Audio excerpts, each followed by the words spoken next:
안녕하십니까. 지역 MBC 공동기획 자치분권 대학 특강 똑똑 자치분권입니다. 올해가 지방자치 부활 30주년입니다. 저출산, 고령화, 또 4차 산업, 코로나19, 남북통일까지 정말 이렇게 수많은 문제와 과제가 우리 앞에 당면해 있는데요. 과연 우리 지역의 목소리는 어디에 있는지 궁금하셨을 겁니다. 자, 그래서 여전히 멀고 어렵게만 느껴지는 자치, 그리고 분권, 여기에 전국 243개 지방정부를 캠퍼스 삼은 대학이 있습니다. 바로 자치분권 대학입니다. 자, 오늘 그 첫 번째 강의 주제는요. 자치분권과 헌법인데요. 한상희 교수 그리고 유승익 교수 두 분과 함께 하겠습니다. 안녕하세요. 대한민국은 민주공화국이다. 그리고 대한민국 주권은 국민에게 있고 모든 권력은 국민으로부터 나온다. 정말 영화 대사로도 나와서 더 유명한 대한민국 헌법 1조입니다. 예. 자, 그런데 헌법 한번 읽어보신 적 있으신지요? 예. 헌법은 나라를 어떻게 꾸려갈 것인지, 그리고 이 방향성과 함께 우리 국민들에게는 어떤 권리와 의무가 있고 또 어떻게 국민들이 보호받는지가 쓰여져 있습니다. 그런데 사실 저도 1조는 익숙합니다만 나머지 헌법 내용은 잘 모르지요. 헌법이 과연 무엇이고 우리의 삶에 어떤 영향을 미치는지 먼저 한상희 교수 모시고 이야기 들어보겠습니다.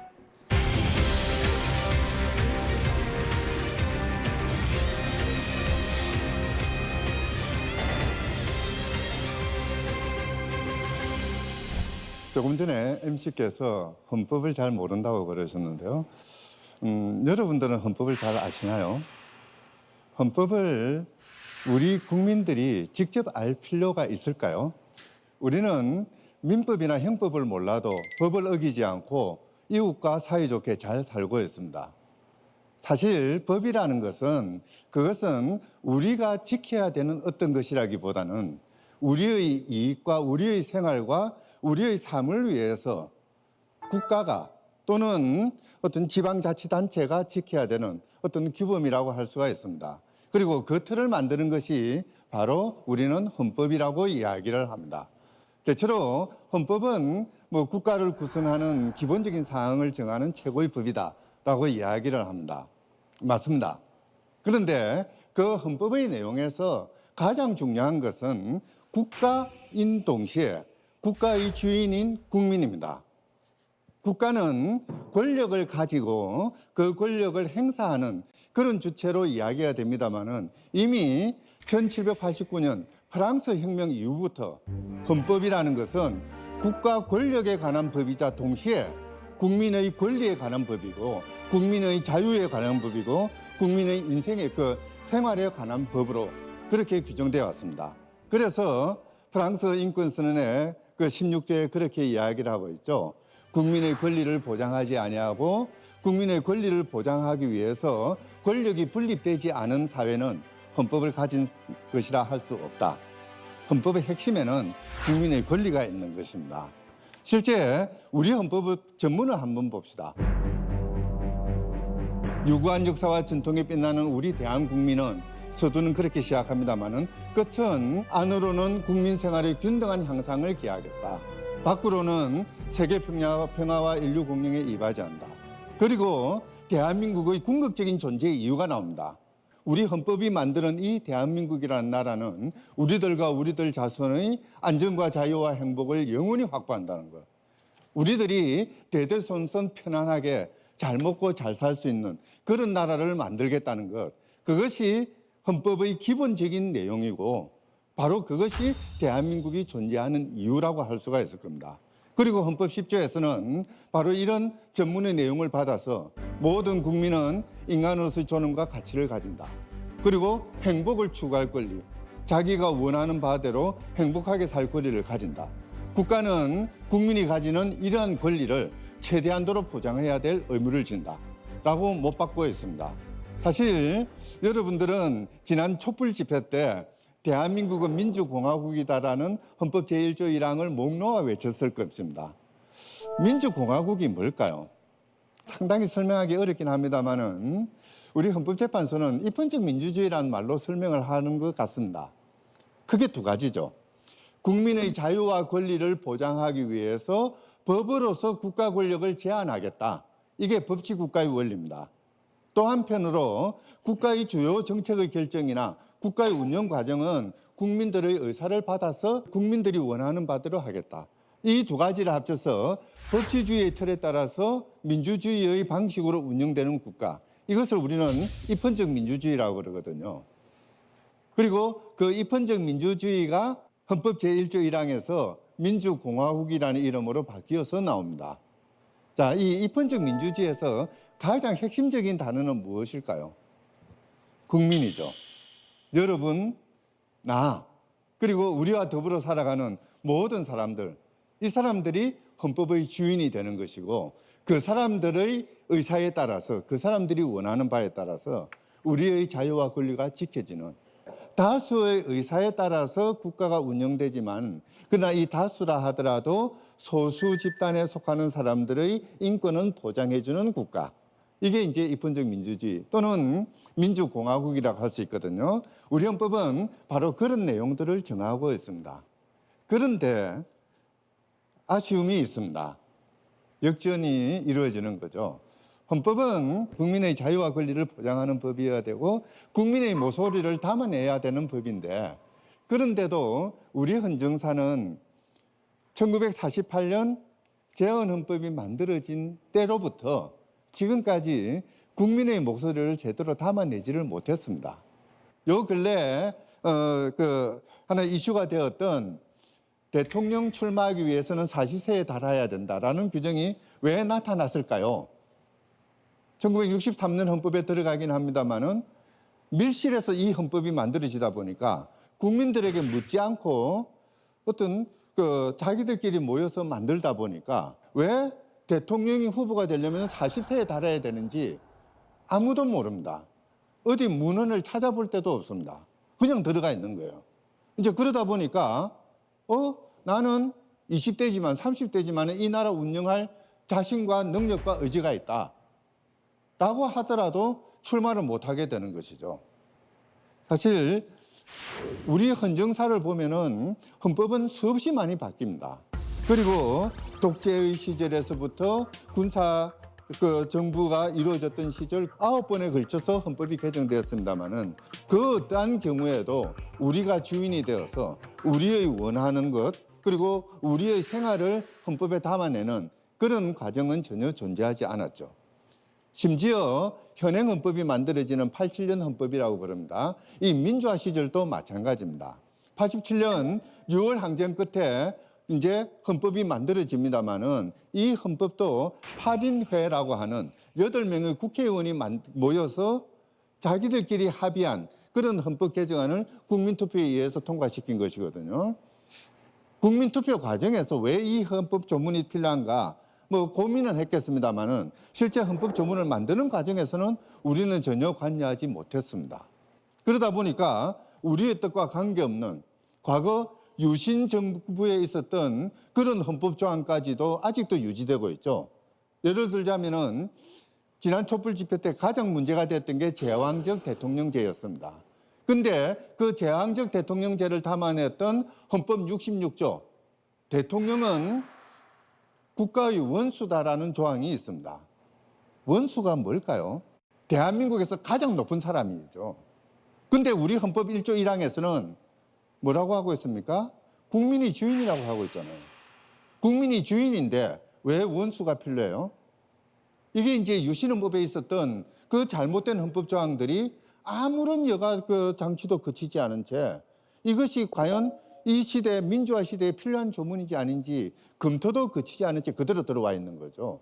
그러다 보니까 대통령은 뭔가 국민의 견제를 받는 법 아래에 있는 어떤 존재라기보다는 국민 위에 군림하면서 뭔가 국민을 위해서 뭔가 베푸는 그런 존재로 인식될 수 있는 여지를 마련하고 있는 것이죠. 이런 것들을 우리는 고쳐나가야 되는 것이거든요. 바로 그것이 고쳐질 때 헌법은 우리의 것이 되는 것이고 바로 그런 틀이 마련됐을 때 헌법을 통해서 우리는 우리의 삶을 바꿔 나갈 수 있는 그런 가능성을 얻게 됩니다. 요즘에 와서는 어떻게 보면은 경제 권력이 법의 운영에 관여를 하면서 마치 그러니까 대한민국은 경제 성장을 위해서 존재하는 국가인 것처럼 이렇게 규정되기도 하는 그런 상황이 벌어지기도 하거든요. 가장 대표적인 게 우리 헌법 119조 2항에 있는 경제조항입니다. 거기 119조 이하에 보면은요. 그러니까 국토의 이용이라든지 또는 소비자 운동이라든지 이런 규정들이 있습니다. 이걸 경제라는 이름으로 묶어두고 있거든요. 과연 그게 경제일까요? 내가 살고 있는 땅을 어떻게, 내가 아파트를 사는가 단독에 사는가 이런 것들, 내 주거권의 문제들 또는 농지나 토지의 문제들 이런 것들이 오로지 경제의 문제로만 엮어지고 있습니다. 아니죠. 우리 생활의 문제 아닙니까? 경제의 문제이자 동시에 우리의 생활의 문제거든요.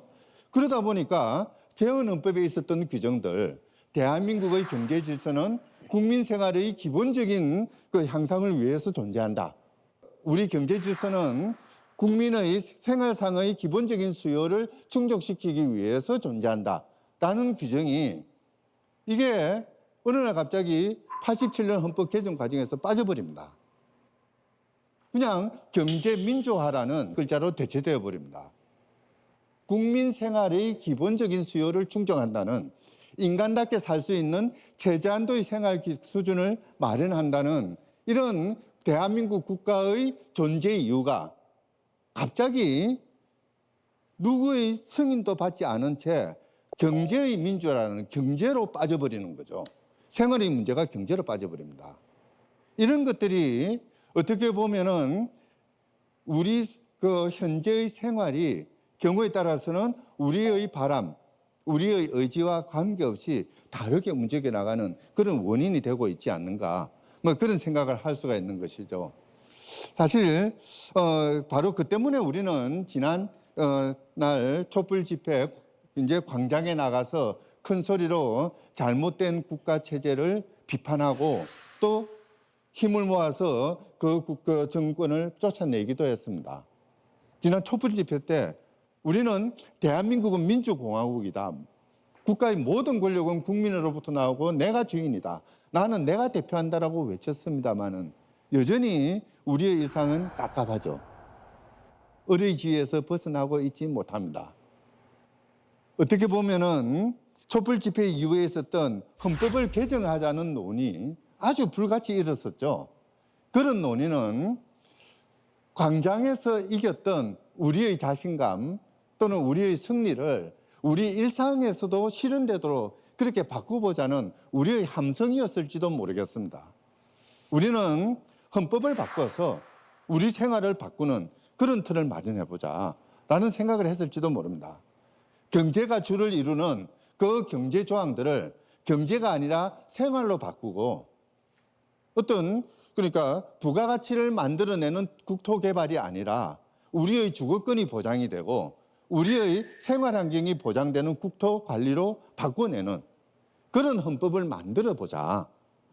바로 그런 목소리들을 촛불을 들고 광장에 나가가지고 큰 소리로 외쳤던 것입니다. 사실 이런 부분에서 우리는 고민해야 될 부분이 하나가 있습니다. 그 당시도 헌법 개정을 이야기했을 때 주류에 나선 이야기는 이런 이야기였습니다.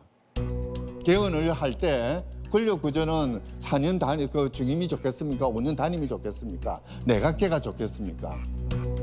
사실 권력이 내각제면 어떻고 대통령제면 어떻습니까? 5년 단임이든 4년 중임이든 그거는 그들의 문제죠. 나에게 필요한 것은 나의 주거권, 인간다운 인간으로서의 품위를 잃지 않는 최저한의 주거 환경을 확보할 수 있는 권리, 이게 보장되느냐 안 되느냐. 또는 청년들 같은 경우에는 주거약자죠. 이 주거약자들에게 어떤 주거권을 보장할 것이냐. 이런 문제들이 먼저 나왔어야 됐죠. 우리는 세월호의 아픔을 겪었습니다. 안전권을 보장하자. 우리가 안전하기 위해서는 국가가 해야 되는 일이 있고 기업이 해야 되는 일이 있고 이 사회가 해야 되는 일이 있습니다. 이런 것들이 하나하나 헌법에 규정될 때 그때 비로소 우리는 헌법을 가지고 국가에 대해서 사회에 대해서 기업에 대해서 헌법 제 몇 조 몇 항이 이러니까 국가는 나의 안전을 위해서 이런 것을 하라. 헌법 제 몇 조 몇 항이 그러니까 기업은 이윤을 추구하는 그런 과정에서 경비 절감만 이야기를 하지 말고 돈이 들더라도 작업자를 2명 이상 배치를 한다든지 뭔가 안전할 수 있는 시설을 마련하라라고 요구할 수가 있는 것이죠. 바로 그런 것들을 만들어내는 그것이 어떻게 보면은 우리의 헌법을 만드는 작업이고요. 그렇게 우리의 헌법이 만들어질 때 그때서야 비로소 우리는 내가 이 나라의 주인이라고 이야기를 할 수가 있을 겁니다. 바로 그래서 헌법을 바꾼다는 것, 헌법이라는 것이 그들의 것이 아니라 권력의 것이 아니라 우리의 것, 나의 것이 되도록 우리가 만들어내야 되는 것이죠. 바꿔야 될 것은 엄청나게 많습니다. 정치제도 개혁은 당연히 필요하죠. 근데 이 정치제도 개혁이라는 것은 4년 중임제 내각제의 이야기가 아닙니다. 우리의 생각들이 어떻게 정치 과정에 투입될 수 있는지 이 절차를 마련해야 되는 것이죠. 국민 발안제라든지 국민투표제라든지 이런 것들이 들어서야 되고 지역 정치가 활성화될 수 있는 그런 틀이 마련돼야 될 것입니다.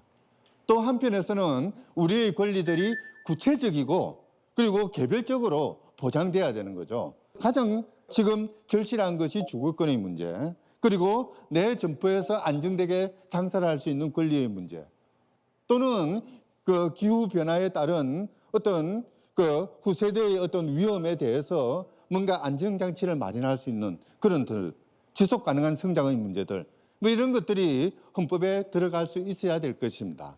뿐만 아니라 과거 권위주의 체제에 있었던 그런 너무나 많은 권력들이 대통령에게 집중되고 너무나 많은 권력들이 대법원장에게 집중되고 이러다 보니까 국민들은 대통령 앞에서 대법원장 또는 법관 앞에서 아무것도 하지 못하는 이런 체제를 해소해 나가야 될 것입니다. 코로나가 끝나고 나면은 우리는 코로나 이전보다 더 나은 사회가 되어야 된다. 유엔 사무총장의 발언입니다. 그런데 뉴노멀이라는 이름으로 코로나가 끝나면 K성장이 될 거라고 그러지 않습니까? 부유한 자는 더 부유해지고 가난한 자는 더 가난해지는 이런 것들이 있어서는 안 되죠. 그것을 막기 위해서 국가는 무엇을 해야 되고 사회는 무엇을 해야 되고 우리는 무엇을 요구할 수 있는지 이런 것들을 헌법에 담아내는 그런 작업이 필요할 것입니다. 시대도 바뀌었습니다. 이미 AI가 이야기되는 또는 이 기후 온난화 때문에 뭔가 그 생활이 바뀌는 이런 상황이 됐습니다. 이런 것들을 다시 헌법에 담아내는 이런 노력도 필요할 것입니다. 사실 헌법을 바꾸는 과정은 여러 가지로 설명할 수 있습니다만은 한 10년 전에 있었던 아이슬란드라는 유럽의 조그마한 나라의 예를 들 수도 있을 것 같습니다. 이 아이슬란드의 경우에는 2009년에 금융위기가 닥쳤고요. 상당히 삶이 피폐해졌죠. 경제 위기 때문에. 그러다 보니까 국민들이 주방기구를 두드리면서 길거리로 나섰습니다. 그래서 프라이팬 혁명이라고 이야기도 하죠. 그들이 주장했던 것은 뭐냐. 지금 현재 아이슬란드 정부 체제로는 우리의 삶이 보장되지 않는다. 그러니까 우리의 삶을 보장하는 헌법을 만들자. 그래서 자신들의 삶을 바꿀 수 있는 그런 헌법을 만들기 위해서 자기의 목소리를 내고 그 목소리를 모을 수 있는 기구들을 만들고 이것을 통해서 헌법 조문들을 구성을 합니다. 불과 300만이 조금 넘는 그런 국가에서 1200명으로 구성되는 대부분이 추첨으로 이제 선발이 됐는데요. 헌법위원회를 만듭니다. 거기에서 이 1200명의 위원들이 부단히 지역 주민들 또는 시민들과 소통하면서 국민들이 원하는 헌법 개정안들을 모아냅니다. 기본적인 틀을 만들죠. 그러고 나서 다시 의회가 법을 만들어서 25명의 헌법기초위원회를 만듭니다. 이 25명은 선거에 의해서 뽑히는데요. 이제 1200명이 만든 헌법 개정 사안들을 조문으로 바꾸는 거죠. 그러면서 그것을 바꾸는 과정에서도 부단하게 시민들과 소통을 합니다. 그렇게 만들어진 안을 가지고 국민들에게 다시 묻습니다. 자, 이렇게 우리가 논의가 됐고 이런 초안들이 나와 있으니까 이걸로 헌법 개정할까요, 말까요? 개정 절차를 계속 진행할까요, 말까요? 국민투표에 붙이니까 국민투표에서는 그렇게 합시다라고 의결을 했죠. 그래서 다시 헌법 초안들을 국민에게 던져주면서 고칠 거는 고쳐봐라. 추가할 것이 없느냐 물으면서 제대로 된 헌법 개정안을 만들어 나갔던 그런 과정들을 거칩니다. 모래시계형이죠. 국민들의 의사를 모아서 결집을 해서 한 군데에서 조문화하고 이 조문화된 것을 다시 국민들에게 물어서 국민들의 원하는 국민들에 의해서 만들어지는 그런 헌법 개정안을 구성을 하는 거거든요. 물론 아이슬란드는 뭐 정치적인 그 변화에 따라서 아직 저 헌법을 그러니까 제정하지는 못했습니다. 그러나 그 헌법을 만드는 과정 속에서 국민들은 자기가 헌법을 만드는 사람이다. 나의 목소리가 헌법에 담긴다. 그래서 나는 이 국가의 주인이고 이 국가의 주인인 나는 내 삶의 주인이 되는구나 라는 인식을 가지게 되는 것이죠. 바로 그런 인식을 바탕으로 해서 헌법이 운용되는 과정, 법이 운용되는 과정에 목소리를 낼 수 있고 권력이 원하는 바대로 자기의 생활을 영위하는 것이 아니라 내 생활상의 필요에 따라서 권력에게 요구하는 대통령에게 요구하고 국회에게 요구하고 법원에 요구하는 그런 헌정 체제를 만들어 나갈 수 있었던 것이죠. 우리도 그렇게 할 수 있을 것입니다. 우리는 그 어느 나라보다 인터넷이라든지 IT라든지 이런 데 활성화되어 있는 나라죠. 국민의 의사를 모으는데 아이슬란드보다 더 쉬운 그런 장치들을 가지고 있습니다. K방역 대표적인 사례지 않습니까? 정부가 했기 때문에 K방역이 이루어진 것이 아니라 국민들이 K방역을 만들어낸 것이죠. 바로 그런 국민들의 능력과 의지와 열정 이것으로 모으면은 우리가 원하는 헌법, 우리의 삶을 우리가 바꾸어 나가는 그런 토대로서의 헌법을 만들지 못할 이유는 없을 것입니다. 헌법은 우리의 삶을 담아내는 그런 국가법입니다. 그렇기 때문에 우리는 우리의 삶을 바꾸기 위해서라도 헌법을 이야기해야 되고 그 헌법을 통해서 우리의 삶의 주인이 되기 위해서라도 우리가 헌법의 주인이 되어야 됩니다. 헌법은 우리의 것입니다. 우리가 헌법을 만들어야 됩니다. 감사합니다.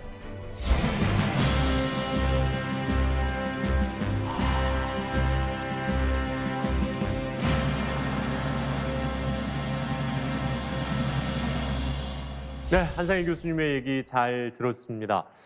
이 헌법이라는 게 우리가 흔히 생각하는 공기 같은 느낌을 받았어요.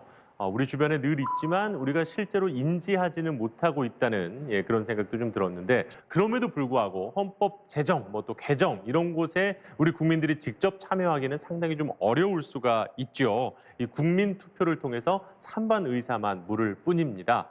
그래서 이 헌법에 쓰인 주인으로서 나는 과연 어떤 사람이 돼야 할지 이 헌법의 주어에 대해서 한번 들어볼까 합니다. 방금까지 제 옆에서 함께 열심히 강의를 듣고 계셨거든요. 네, 이번에는 유승익 교수님의 이야기 청해 듣겠습니다.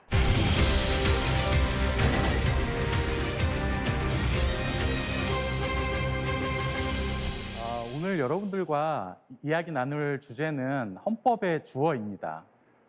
정확히 말씀을 드리면은 헌법에 숨어 있는 주어를 한번 찾아보자라고 하는 이야기입니다.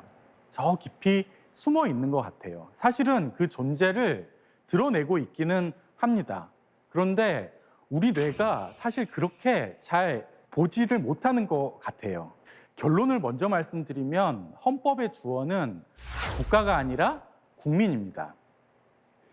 앞서 강의하신 한상희 교수님께서도 굉장히 당연하게 우리 대한 국민에 대해서 이야기하시고 헌법의 주인이 국민이다라고 하는 데 대해서 여러 차례 말씀을 하셨습니다.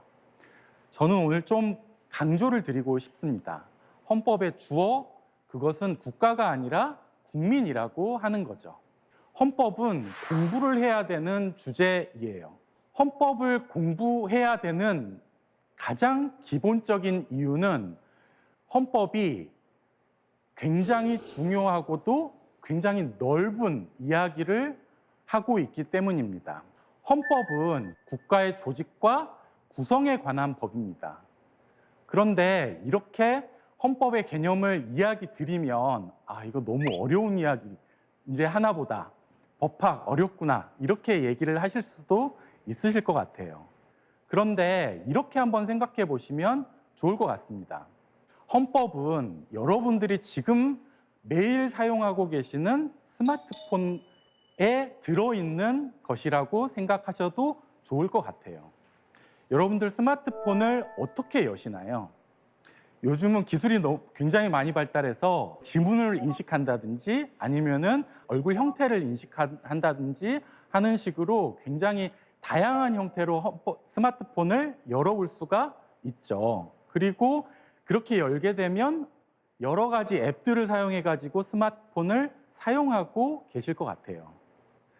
그런데 그렇게 스마트폰이 작동하기 위해서는 그 안에서 운영체제라고 하는 OS 시스템이 작동하고 있습니다.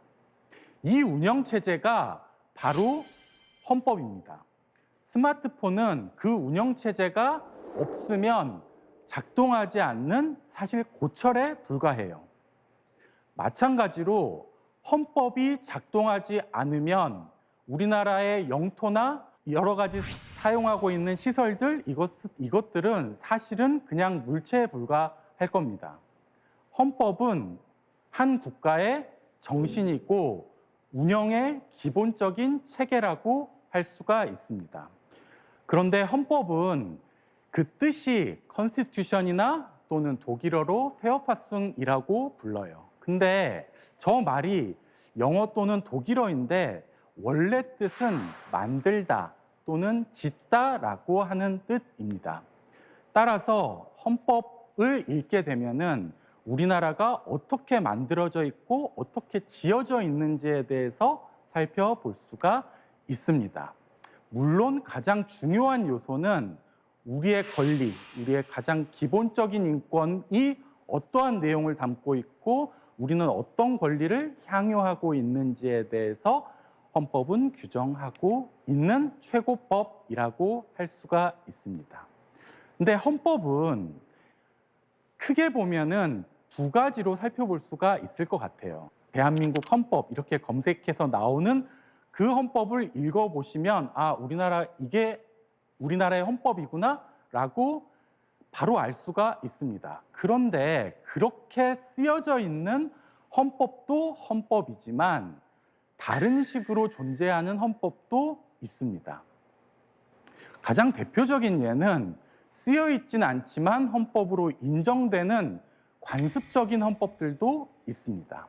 또한 헌법이라는 이름을 달고 있진 않지만 여러 법률에서 다양하게 헌법적인 내용들을 다루고 있기도 합니다.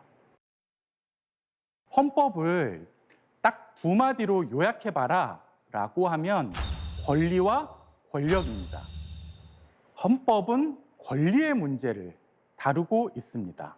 우리가 어떠한 기본권을 가지고 있고 우리가 어떠한 권리 속에서 생활을 할 수 있는지에 대해서 다루고 있는 것이 헌법입니다. 또 하나는 권력인데 사실은 이 권력의 문제를 잘못 생각하시면 이게 우리와 전혀 상관없는 국가 권력이 우리를 강제하려나 보다, 우리의 기본권을 좀 침해하려나 보다 이렇게 생각하실 수도 있을 것 같아요. 그런데 헌법에서 다루고 있는 권력은 조금 다릅니다. 다시 말씀드리면 권력은 폭력이 아니라는 것이죠. 폭력은 우리의 의사와는 전혀 상관없이 우리를 다른 데로 데려갈 수가 있습니다. 그러나 헌법이 이야기하고 있는 권력은 우리의 의사하고는 전혀 관계없이 우리의 권리를 일방적으로 침해하는 권력이 아니라 우리의 직접적인 사회적인 문제들을 변화시킬 수 있는 힘이고 우리가 그 권력을 구성할 수가 있다라고 하는 거죠. 자, 제가 처음에 헌법에도 주어가 있다라고 말씀을 드렸어요. 그런데 그 주어를 헌법에서 어떻게 찾아볼 수 있느냐라고 궁금해하실 분들도 있으실 것 같아요. 사실 헌법 전문에 쓰여 있습니다. 그런데 흔히들 이 헌법 전문을 너무나 쉽게 그냥 일반적으로 읽어 나가시기 때문에 헌법의 주어를 지나쳐 버리시게 됩니다. 제가 한번 천천히 읽어 보겠습니다. 유구한 역사와 전통에 빛나는 우리 대한국민은 이라고 방금 읽었죠. 그런데 조금 이상하게 생각하실 분들도 분명히 있을 것 같아요. 흔히들 헌법 강의를 하고 헌법 전문을 읽어보자 라고 해서 첫 줄을 읽게 되면 모두 다 잘못 읽게 됩니다. 어떻게 읽냐면 유구한 역사와 전통에 빛나는 우리 대한민국은 이렇게 읽으세요. 왜 이렇게 읽느냐? 우리는 대한국민이라는 말에 익숙하지 않고 대한민국이라는 말에 너무너무 익숙해요. 그렇기 때문에 헌법 첫 줄, 한 나라의 법체계, 최고법의 첫 줄을 잘못 읽게 된다는 거죠. 헌법의 주어는 역시나 다시 읽어보더라도 대한국민입니다.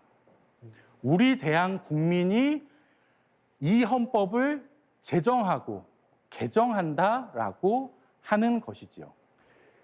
우리나라 헌법 전문을 굉장히 간단하게 요약해 보자면 이런 이야기죠. 우리 대한국민은 이 헌법을 개정한다라는 것입니다. 우리 대한국민이 개정한다라는 말은 우리나라 헌법을 우리 국민이 스스로 직접 다시 쓴다라고 하는 것입니다. 우리나라 헌법의 저자는 역시나 국민입니다. 다른 정치인들이나 공무원들이 아니라 우리 옆에 지금 살아 움직이고 있는 국민들이 이 헌법을 만들었고 또 고쳤다는 것이지요. 따라서 이 헌법은 긴 역사 속에서 국민들이 다시 쓰고 새롭게 내용들을 덧붙여 나가고 또 고쳐왔던 글입니다. 헌법은 지금 보시는 것처럼 총 9번의 개정을 했습니다. 사실 이 헌법의 쭉 개정사를 살펴보시게 되면 좀 가슴 아픈 역사들도 상당히 많이 있습니다. 사실 첫 번째 헌법 개정 1952년이었죠. 1952년 하면 굉장히 이상하게 생각하실 수도 있습니다. 왜냐하면 52년은 한국전쟁 기간이었죠. 우리나라 헌법은 첫 번째 개헌을 굉장히 비상시에 실시했습니다. 그런데 이 첫 번째 개헌이 조금 우리에게 슬픈 역사로 다가오는 이유는 한국전쟁이라고 하는 굉장히 가슴 아픈 사건들 속에서 당시의 집권자들이 자신의 집권을 위해서 사실은 좀 강제적으로 헌법을 개정했습니다. 그 역사가 우리나라 헌법의 개정에 내내 작동했고 그것은 우리의 마지막 헌법 개정인 1987년 헌법 개정에도 그대로 적용이 되고 있는 것 같습니다. 헌법 개정의 긴 역사 속에서 과연 누가 주도권을 행사하고 누가 헌법의 주어로서 또는 주체로서 헌법 개정을 했느냐라고 하는 데 있어서 저는 좀 자신이 없습니다. 1차 헌법 개정은 그렇다 치더라도 헌법 개정의 내내, 헌법 개정의 전 역사 속에서 국민들이 직접적으로 이야기하고 그것이 반영됐던 적은 별로 없었습니다. 1960년에 그러한 역사가 조금 있었죠. 4.19 혁명 이후에 우리나라 헌법을 개정하면서 국민들이 상당히 헌법적인 요구들을 많이 했던 적은 있었습니다. 하지만 지금 우리 헌법의 경우에는 그러한 국민들의 요구가 그렇게 많이 담겨 있지는 않은 것 같습니다. 그런데 왜 국민들이 헌법에 담겨 있는 내용들을 좀 바꾸고 싶을 때 쉽게 바꾸지를 못하느냐 하는 것은 우리나라 지금 헌법이 가지고 있는 개헌의 절차에 사실 좀 문제가 있는 것 같습니다. 우리나라 헌법은 총 5단계의 절차를 거치도록 하고 있습니다. 제안하고 공고하고 의결하고 국민투표를 거쳐서 공포하게 되어 있는데요. 다른 과정들은 큰 문제가 되지 않습니다. 물론 여러 가지 의견들이 있을 수 있지만 가장 큰 문제는 저 제안의 단계입니다. 자세히 살펴보시면 제안권자가 국회 제적위원과 대통령입니다. 다시 말씀드리면 국회의원과 대통령 이외에 국민들이 직접적으로 헌법을 발안할 수는 없게 되어 있죠. 요즘 국민청원 같은 거 청와대 홈페이지에서 굉장히 활발하게 운영이 되고 있는데 국민들은 요구사항이 참 많이 있습니다. 헌법적인 요구사항들도 간간히 보이죠. 그런데 아무리 국민들이 그러한 요구들을 한다 하더라도 공식적인 절차에서는 그러한 국민들의 요구가 직접적으로 반영되고 또 시작될 수는 없게 헌법은 만들어 놓고 있습니다. 헌법 발안권자가 국민이 아니라고 하는 점은 지금 우리나라 헌법이 가지고 있는 보수성이라든지 아니면 조금 오래된 내용을 쉽게 바꾸고 변경할 수 없도록 하게 하는 요소가 됩니다. 결국에는 국민이 이 헌법을 바꾸고 싶으면 국회의원들을 설득하거나 아니면 대통령을 설득해야 합니다. 만약에 국회의원 또는 대통령이 헌법 개정에 찬성하지 않으면 이 헌법은 그대로 바뀌지 않고 가게 되어 있습니다. 물론 국민투표라는 절차를 통해서 국민이 참여할 수는 있습니다. 하지만 그때 국민투표를 통해서 보게 되는 헌법안은 국민이 적극적으로 만들어내고 써낸 헌법이 아니라 다른 정치권이나 국회에서 만든 헌법을 수동적으로 보게 되는 것입니다. 따라서 국민투표만으로 만족할 수는 없고 우리가 직접적으로 헌법의 개정을 시작할 수 있는 권리를 가졌으면 좋겠다라는 것입니다. 87년에 헌법의 저자들은 과연 누구였을까요? 그것은 지금 우리의 세대, 지금 이 시대를 움직이고 있는 세대가 아니라 우리 선배 세대이고 우리 할아버지, 할머니들의 세대였습니다. 그리고 지금 우리 사회를 주도하고 있는 세대들은 다른 헌법을 가질 권리가 있죠. 우리나라 헌법은 지금까지 총 9차례 이루어졌습니다. 그리고 지금 10차 헌법 개정을 기다리고 있습니다. 10차 헌법 개정은 우리 세대, 지금 우리의 문제를 고민하고 있는 바로 우리가 주도권을 가지고 이루어 나갔으면 좋겠습니다. 플라톤이라는 사람이 이렇게 이야기를 했죠. 시민이란 폴리스의 문제에 관심을 갖는 사람이라는 거죠. 이걸 거꾸로 이야기하면 정치에 관심이 없는 사람들은 자신보다 훨씬 못한 사람들의 지배를 받게 되는 수모를 당한다라는 거죠. 우리는 지금 헌법에 관심을 갖고 우리의 문제를 헌법적으로 해결해 나가는 시기에 살고 있다고 할 수가 있습니다. 우리는 시민으로서 헌법에 관심을 가졌으면 좋겠습니다. 감사합니다.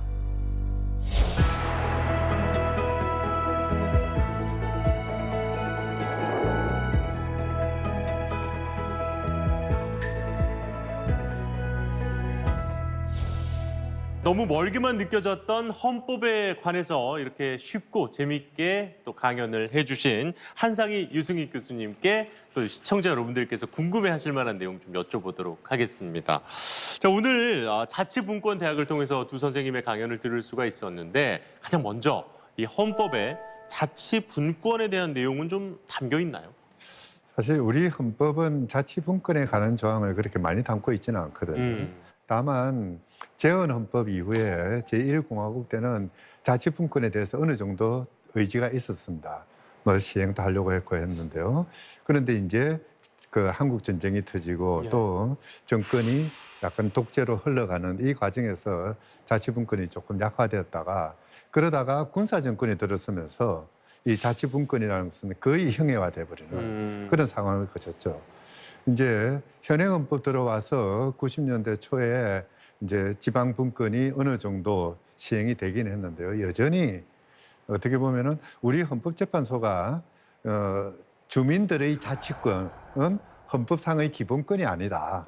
지방자치법에 의해서 보장된 법률상의 권리에 불과하다라고 이야기할 정도이긴 하지만은 그럼에도 불구하고 자치단체장 선거나 지방의회 의원 선거 같은 걸 통해서 어느 정도 자치가 만들어지고 있는 시기가 아닌가. 우리나라 헌법에 이제 자치분권과 관련되어 있는 조항은 사실 2개밖에 없습니다. 헌법이 전체가 다 130조인데 실제로 자치와 관련되어 있는 조항이 굉장히 적다라고 하는 것은 이제 헌법의 지금 현행 헌법의 큰 문제라고 할 수가 있고 실제로 지금 이제 이야기되고 있는 개헌안 중에서 이번 정부에서 그 개정안을 만든 적이 있습니다. 그리고 그때 그 제1조를 좀 바꾸자라고 하는 게 있었고 그때 우리나라를 대한민국은 지금 민주공화국이다라고만 되어 있는데 또 다르게 우리나라는 지금 분권형 국가다라고 하는 점을 선언을 하자라고 하는 그 개헌안도 제안이 된 적이 있습니다. 근데 사실 아까 이제 강의를 들으면서 헌법의 주인은 국민이다. 또 헌법의 주어가 국민이다. 그렇기 때문에 우리가 이제 바꿀 수 있도록 뭐 이렇게 노력해하고 관심을 가져야 된다 이런 얘기를 해주셨어요. 그런데 특히 저는 아이슬란드 얘기가 참 재밌었습니다. 뭐 물론 이제 인구가 300만 정도 되는 작은 나라다 보니까 그렇지만 일일이 국민들을 좀 찾아다니면서 시민들의 의견을 직접 취합하고 그리고 걸러서 다시 알리는 아까 이제 모래시계형이라고 설명을 해주셨는데 다른 나라들도 이렇게 직접적으로 의견을 청취해서 법안까지 이어지는 경우들이 좀 있습니까? 많아요. 베네수엘라 같은 경우에는 그러니까 이 차베스가 정권을 잡으면서 혁명의 수단으로 헌법을 이용을 합니다. 헌법을 바꾸자라는 게 혁명 공약이었죠. 그래서 우리식으로 하면 마을 반상회 비슷한 그런 조직들 속에서 헌법 개정을 해야 어떻게 나의 삶을 바꾸기 위해서는 헌법을 어떻게 바꾸면 좋을까 이 의견들을 모읍니다. 그러다 보니까 어떤 조항이 들어가느냐 하면은 가사노동도 사회 발전에 중요한 역할을 하는 것이다.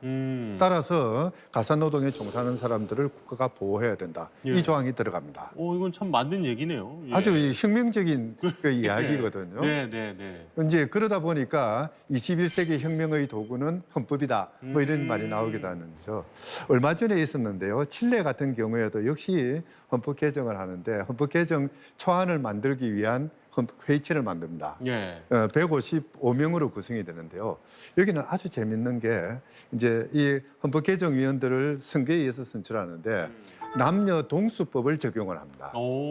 그러니까 이제 비례명부제에 의해서 선거를 하는데 남자가 많이 당선되면은 그러니까 최하점부터 탈락을 시키고 여자들을 집어넣는. 그래서 할당제네요, 이것도. 그래서 78대 77로 그렇게 구성이 되는 거죠. 그러니까 남녀가 동수가 되어서 헌법 개정안을 논의하게 되면은 아무래도 남성이 지배하는 그런 그 회의체보다는 다른 헌법이 나오지 그렇네요. 않습니까? 지금 이제 그 작업은 진행 중이라서 어떤 결과가 나올지는 모르겠습니다만은 전 세계가 지켜보고 있는 거죠. 처음 시도하는 것이니까. 네.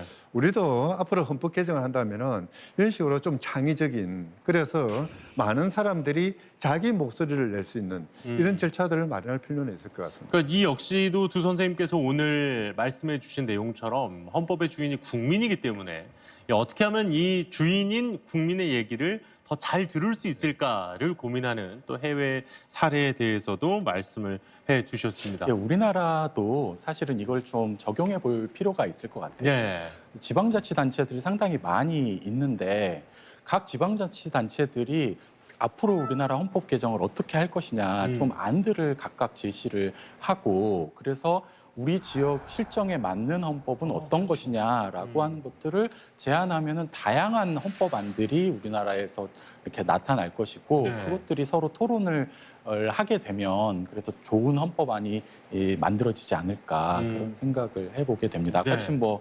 모래시계형이라고 했는데 그것이 이제 지방자치단체별로 각각 헌법 개정안을 만들기 하는 것은 해보면 어떨까 그런 네. 생각도 해보게 됩니다. 네. 그 예를 들자면은 남미 같은 경우에 이제 많이 나타나는데요. 그러니까 지방에서 헌법 개정안을 만들다 보니까 소위 말하는 농민 주권 같은 거, 식량 주권 이런 개념들이 헌법에 많이 들어가거든요. 네, 네. 또는 이제 그 각 부족들이 자기들의 요구들을 제시를 하면서 헌법에다가 공동체라는, 커뮤니티라는 이런 개념들을 집어넣게 되는 거죠. 또 경우에 따라서는 에콰도르 같은 경우에는 자연은 존중되고 보호될 권리가 있다. 오, 야. 자연과 더불어 살아가는 그런 그 원주민이라든지 예, 부족들이라든지 이런 사람들의 요구들을 받아들이는 거죠. 무분별 개발로 이제 그분들이 그렇죠. 떠나지 않도록 위한 또 보호책이 예, 되는 거군요. 이제 그런 조항들이 들어갈 수 있는 거죠. 그것을 통해서 그 사람들은 보호를 받고 또 자기 권리를 주장할 수 있는 틀이 생기는 거죠. 예. 아, 정말 사실 헌법 그러면 너무 막 어렵고 무섭고 저랑은 완전히 동떨어진 얘기일 거라고 생각을 했었는데 오늘 두 선생님의 이 이야기를 통해서 조금은 더 가까워진 듯한 느낌이 들고, 그리고 정말로 이제 한번 읽어보면 그냥 글자만 읽는 게 아니라 이 안에 숨겨진 이 국민 그리고 나라는 걸 좀 찾아볼 수 있을 것 같다라는 생각이 들었습니다. 오늘 오랜 시간 동안 또 너무 귀한 강의 잘 들었습니다. 고맙습니다.